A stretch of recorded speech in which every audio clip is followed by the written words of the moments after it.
Hello everybody, welcome back to my channel. My name is Maureen O'Connor from Quilters Heaven in Northbrook, Illinois, and I am the Opinionated Quilter. Today's episode, number 56, I've got tips and tricks for you for piecing diamonds. But before we get to that, a reminder, we are picking our winner for our very first giveaway in 3 days. In order to enter, go to last week's video. The link is in the description below. You can win this 10 square pack from Robert Kaufman by Gustav Klimt and a $100 gift certificate to my store. Good luck, everybody. Now, my opinion. Forget bobbin chicken. Who cares about bobbin chicken? You run out of bobbin thread, you change your bobbin. I would much rather win border chicken, binding chicken, backing fabric chicken. I put this quilt back up here today because I got borders put on it. I have virtually none of the pink left. I have just this left of the donut fabric. I have none of the black fabric here. Pieced it into the back. And I have this piece of the blue fabric. I do have maybe 6 inches full with the fabric of the yellow. When I start these projects, I never know how much I'm going to need, so I just cut. But I think I did a great job of using everything up. But Linda, who works here, beat me. She wins the border chicken of all time. She did a border on the quilt we showed you a couple weeks ago of hers. This is what she had left. She had to piece her border straight across rather than on the 45-degree angle. Had she done the 45-degree angle, she would not have had enough. This is all she had left, not even enough to do anything with. This will go in the dog bed pile. I vote for winning border chicken over bobbin chicken any day of the week. Now, let's get to today's episode. My customer has been making this Derek Lockwood quilt over the last several months, and she kept coming into the shop asking for help. The pattern she picked is one of the most difficult to do. So like I've said many times before, when you start a project, make a sample block. Make sure you like doing it. Make sure you understand how to do it. Get a little practice in if it's hard. We did a whole episode on things that I won't do because it's not fun to me. One customer of mine said quilting is not supposed to drive us to therapy. It's supposed to be our therapy. So if this kind of piecing is not for you, this is not the quilt I would pick to make. Now, in the event that you do want to make it, the most important thing I can say is go slow, be careful, and measure. So in this quilt pattern, it was 6 different fabrics per strip and then 6 strips to make the large diamonds. And then this is just 3, but each one would need 8. And then you had to set in squares in the corners and triangles over here. And it's just not easy piecing. But let me give you a few tips that in the event you want to do it, you'll have some success with it. So the first thing that I do when I have these kind of strips to put together, I pin each intersection, and they need to be pinned at 1/4 inch. So I go ahead and take my friction marking pen and mark 1/4 inch at the intersections. And then I take a fatter pin, not one I would sew over, but one that's not going to bend when I stick it in here. And I go in, and then I go in the other side where they're supposed to meet, and then I take 2 pins and put one on one side and one on the other side.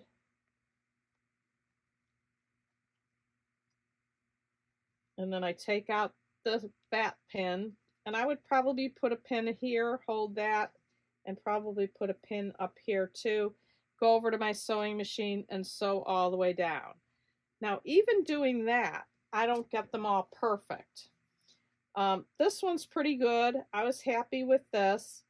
There are places where you will see that you're still off even with the pinning. Sometimes if you pinch in a little bit, you can see that then if you sewed in a little deeper, that your points would meet better. And sometimes it's the opposite. You want to sew a little bit further to the right, and you can do that. You can just sew a little deeper or a little bit further in. If you sew deeper, you don't have to rip.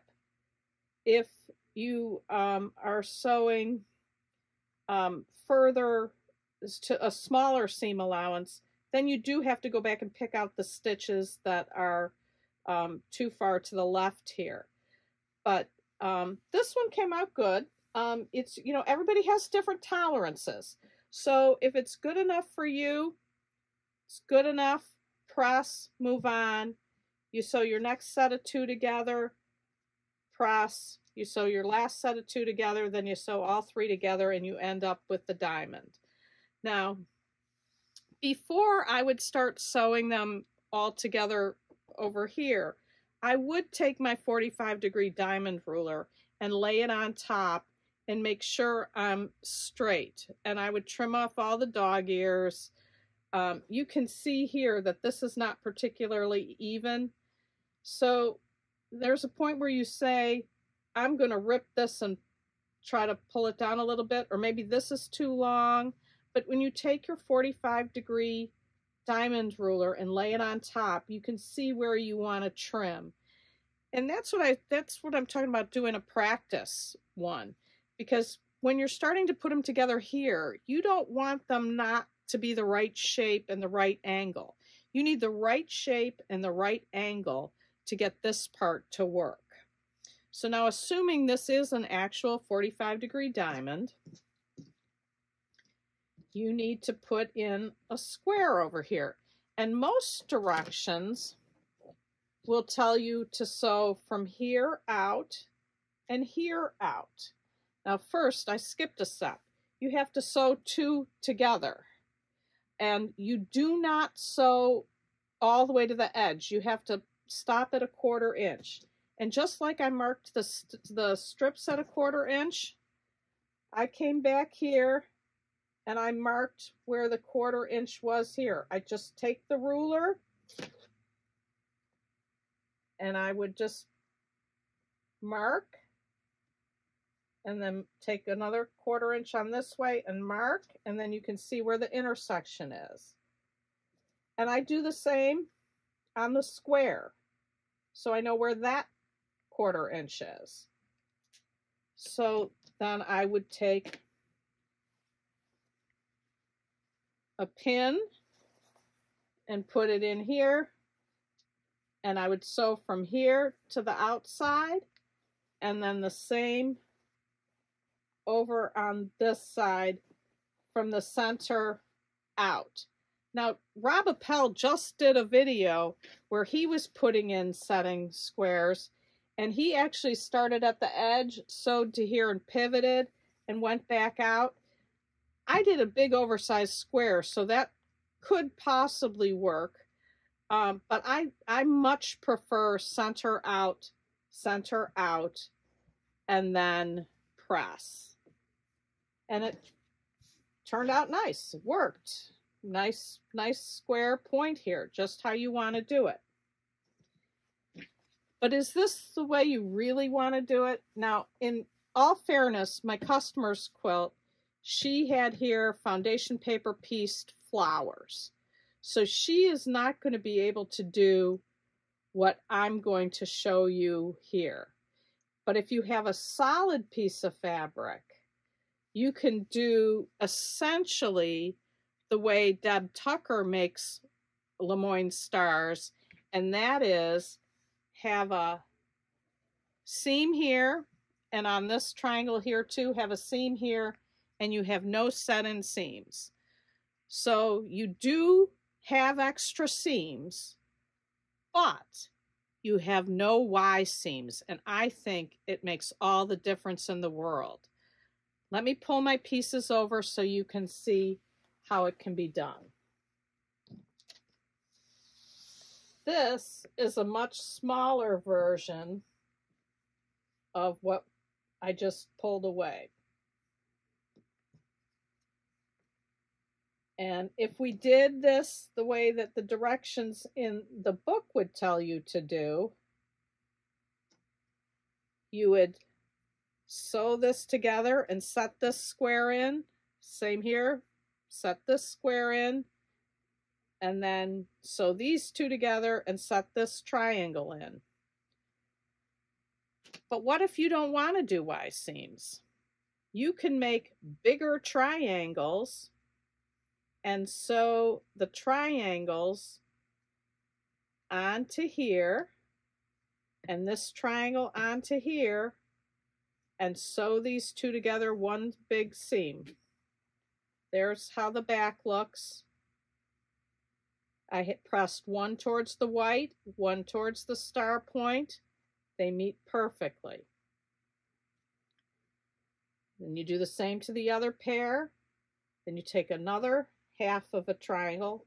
You know, you'd have to start with something bigger than this because you're going to have a seam in here. So you sew half of one of these, but bigger, onto here and half onto here, and look what then happens. You can just take this, sew this all the way down here. There's half of your unit. No Y seams. Super, super easy. I just think this is a much, much better way to do it. I like to avoid Y seams at all costs. Let me show you a couple other examples. This again falls in the category of just because a pattern says to do something a certain way doesn't mean you have to do it. If you're trying to avoid Y seams, watch in for the diamonds, the Lone Star, which is a version of what I showed you before of my customers. Here's another one. This one has 7 fabrics, so each one of these stars has 49 pieces in it. It's constructed the same way, even though it's a different number of pieces. Here's one that has 4 pieces per diamond, but it's constructed the same way. All 3 of these versions are constructed the same way.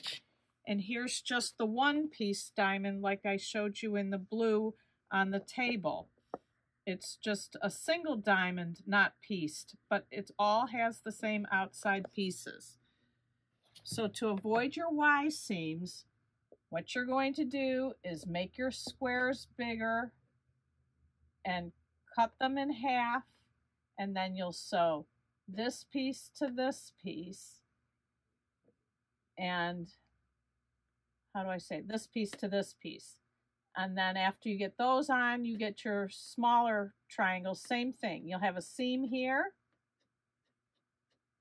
but you won't have any Y seams. So that covers both the Lone Star and the Lemoyne Star. Where else have you seen Y seams that you don't need to? Now, some patterns today are avoiding them. If you look at quilts with hexes, many of them now will have you do half hexes. That's the way you eliminate the Y seam. Think if you had to sew this into these 2 pieces sewn together. You'd sew these 2 hexes together, then you have to sew this one in. There you go again with the Y seam. But if you make these half hexes, you sew these together, these together, these together, and then you sew all 3 rows together. You just remember that you can't just take the same size hexie and cut it in half. you have to add the 1/4 inch seam allowance to each side. So if your pattern isn't written that way, you can, I used to always do a paper piece first to see. When I say paper piece, just draw it all out on paper to see that my pattern is correct. But you can also take scrap ugly dog fabric and go ahead and cut out pieces and test it to make sure that your pieces are right before you use your good fabric that you purchased for your project. One last place that there used to always be Y seams, and there isn't so much anymore, so you can probably find patterns that don't do the Y seam, is tumbling blocks. And in tumbling blocks, you used to sew these two together and then sew this in here, and there would be your Y seam. Now, many times, the pattern will have you do 2 triangles to make up this diamond shape. But if you have an old pattern and you like the pattern, just adjust this to 2 triangles if they have you do a diamond. You just need to make sure that the sizes are correct. And by all means, this isn't every example of avoiding Y seams. I'm sure you'll be able to see others as you go through, especially older books. I think newer patterns and newer books are more in tune to skipping the Y seams when you can. So I hope this helps you in adapting patterns to make it easier and more fun for you to do, because life is too short. We can't spend time doing patterns we hate. So that's it for today. Please like, share, and subscribe. And don't forget to enter the giveaway. Good luck, and until next time, happy sewing.